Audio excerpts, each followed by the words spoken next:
Ucapan Hakim Konstitusi soal alasan tidak memanggil Presiden ke sidang perselisihan hasil sengketa pemilu dinilai tidak perlu disampaikan. Pasalnya ucapan tersebut bisa membangun persepsi bahwa Presiden kebal hukum.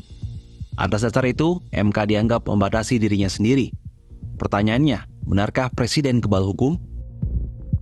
Hakim MK Arief Hidayat dalam sidang lanjutan sengketa hasil Pilpres pada Jumat 5 April 2024 mengakui bahwa Pilpres 2024 lebih hiruk-pikuk karena ada dugaan cawe-cawe Jokowi untuk anaknya.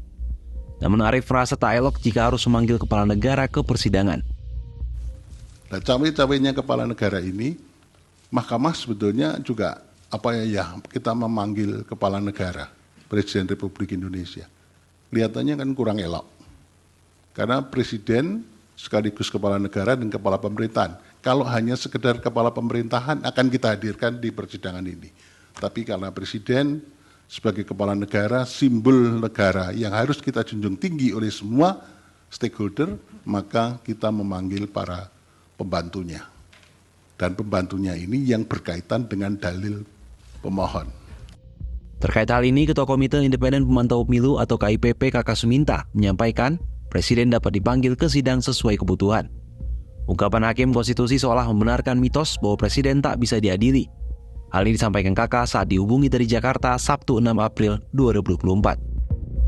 Menurut Kaka, Hakim Konstitusi tak seharusnya mengungkapkan hal tersebut, sebab ungkapan itu membangun kesepahaman tidak tertulis dalam peradilan. MK sebagai pengadil juga telah membatasi kewenangannya sendiri.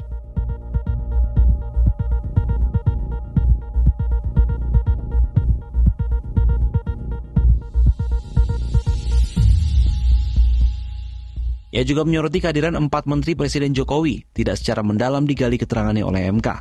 Keempatnya sekadar menjelaskan program kerja belaka. Menurut Kakak masih ada sikap perasaan sungkan atau tak enak terhadap Presiden beserta pembantunya. Dikutip dari hukumonline.com, terkait pelanggaran politik yang dilakukan oleh Presiden, dalam Undang-Undang Dasar tak diatur secara eksplisit mengenai mekanisme pertanggungjawaban Presiden. Namun dalam Tab 3 MPR tahun 1978 dinyatakan bahwa MPR dapat menyelenggarakan sidang istimewa jika Presiden dianggap telah melanggar haluan negara. Adapun dari sisi hukum, posisi MK dan Presiden setara sebagai lembaga tinggi negara. Namun dalam persidangan, MK dinilai memiliki wewenang untuk melakukan pemanggilan pada siapapun.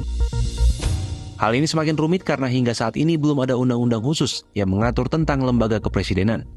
Sejauh ini baru Undang-Undang 1945 yang berisi aturan terkait Presiden dan Wakil Presiden. Gagasan tentang RUU Lembaga Kepresidenan sudah pernah mengemuka. Bahkan sudah ada draft versi 2001, namun masih mandek hingga saat ini. Adanya undang-undang mengenai lembaga kepresidenan bisa berguna untuk mengelaborasi lebih jauh batas-batas tugas pokok dan fungsi presiden yang diberikan oleh Undang-Undang Dasar 1945.